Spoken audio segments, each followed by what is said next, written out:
રાતના ટોપ 9 ન્યૂઝ પર પૂર્વ પ્રધાન કાંતિ ગામિતની પૌત્રીની સગાઈમાં સોશિયલ ડિસ્ટન્સિંગના ભંગ બદલ કોર્ટે 2 દિવસના રિમાન્ડ મંજૂર કર્યા છે.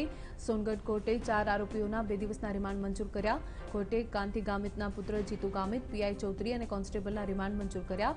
સોનગઢ પોલીસે નિયમોના ઉલ્લંઘન બદલ 10 દિવસના રિમાન્ડની માંગ કરી. તો સુરતમાં પણ કોરોનાની સ્થિતિ ચિંતાજનક બની છે. છેલ્લા 24 કલાકમાં 246 નવા કેસ સામે આવે છે, જેમાં સુરત શહેરના 207 અને જિલ્લાના 39 દર્દીઓ સામેલ છે. તો કોરોનાથી વધુ 2 દર્દીઓના મૃત્યુ થયા છે. સારવાર બાદ 288 લોકોને ડિસ્ચાર્જ કરવામાં આવ્યા, જેમાં સુરત શહેરના 235 અને જિલ્લાના 53 દર્દીઓ સામેલ.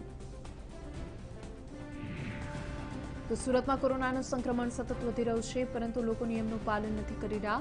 વાત સુરતની છે કે જ્યાં પાલ સહકારી મંડળીની કે જ્યાં લોકો અનાજ અને ગોળનો જથ્થો લેવા માટે આવ્યા હતા, પરંતુ નિયમોનું પાલન ન કર્યું. લોકોએ ટોળે વળીને સોશિયલ ડિસ્ટન્સિંગનો ભંગ કર્યો.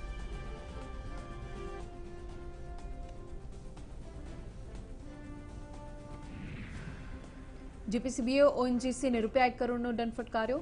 સુરતમાં હજીરા સ્થિત ઓએનજીસી કંપનીની પાઇપલાઇનમાં 2.5 મહિના પહેલા થયેલા બ્લાસ્ટ બાદ આગ લાગી હતી, કે જેનાથી વાતાવરણમાં પ્રદૂષણ ફેલાતા જીપીસીબીએ ઓએનજીસીને દંડ ફટકાર્યો. આ રકમ કંપની દ્વારા ભરી દેવામાં આવી હોવાનો દાવો પરિવર્તન ટ્રસ્ટના પ્રમુખે કર્યો છે. આગ લાગવા મુદ્દે કાંઠા વિસ્તાર પરિવર્તન ટ્રસ્ટે કેન્દ્રીય પર્યાવરણ મંત્રાલય, જિલ્લા કલેક્ટર અને જીપીસીબી અને કેન્દ્રીય પ્રદૂષણ બોર્ડમાં ફરિયાદ કરી હતી. સુરત મહાનગરપાલિકાએ પાર્લે પોઈન્ટ સ્થિત સરગમ કોમ્પ્લેક્સને સીલ કર્યું. જર્જરિત હોવાને કારણે અવારનવાર આ કોમ્પ્લેક્સને નોટિસ પાઠવવામાં આવી હતી.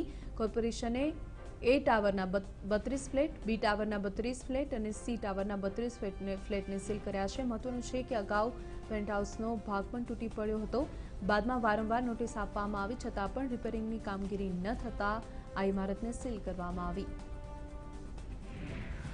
સુરતની વીર નર્મદ દક્ષિણ ગુજરાત યુનિવર્સિટી ખાતે એનએસયુઆઈ વિરોધ દર્શાવ્યો. વિદ્યાર્થીઓના વિવિધ પડતર પ્રશ્નોને મુદ્દે એનએસયુઆઈ યુનિવર્સિટીના કુલપતિને આવેદનપત્ર આપીને રજૂઆત કરી. વિરોધ કાર્યક્રમમાં એનએસયુઆઈના પ્રદેશ પ્રભારી સતવીર ચૌધરી અને પ્રદેશ પ્રમુખ મહિપાલસિંહ ગઢવીએ હાજરી આપી અને મેડિકલ કોલેજની ઓનલાઈન પરીક્ષા લેવાની માંગ કરી. આ સાથે શૈક્ષણિક ફી, મેડિકલ કોલેજની ફી વધારો, બીસીએમાં બેઠક વધારવાની અને વિદ્યાર્થીઓના અન્ય પ્રશ્નોને મુદ્દે કુલપતિને રજૂઆત કરવામાં આવી. ભરૂચ જિલ્લાના વાગરા તાલુકાના પાદરિયા ગામમાં પીવાના પાણીની સમસ્યાને લઈને ગ્રામજનોએ યુપીએલ કંપનીની બહાર ધરણા પર બેસીને વિરોધ કર્યો. આ સમયે ગ્રામજનો અને પોલીસ વચ્ચે ઘર્ષણ થયું, કે જેથી પોલીસના ટોળાને વિખેરવા માટે લાઠીચાર્જ કરવામાં આવ્યો અને ટીયર ગેસના સેલ પણ છોડ્યા. ભરૂચ જિલ્લાના વાગરા તાલુકાના પાણિયાદરા ગામના રહીશોએ મંગળવારના રોજ પીવાના પાણીની તકલીફો અંગે ભરૂચ જિલ્લા કલેક્ટરને આવેદનપત્ર આપીને રજૂઆત કરી હતી.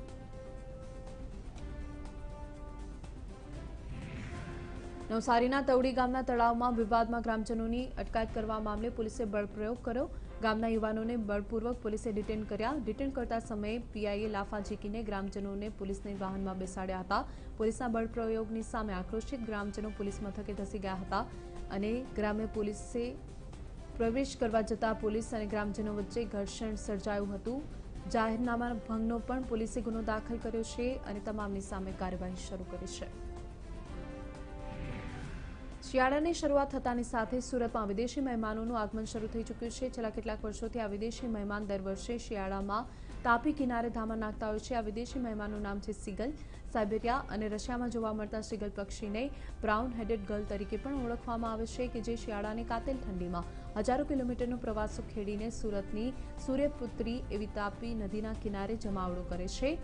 રશિયા અને સાઇબેરિયામાં ઠંડીના કારણે નદીઓ જામી જાય છે અને ખોરાક મળવામાં મુશ્કેલી થતા આ પક્ષીઓ એશિયાઈ દેશો તરફ આગળ વધે છે.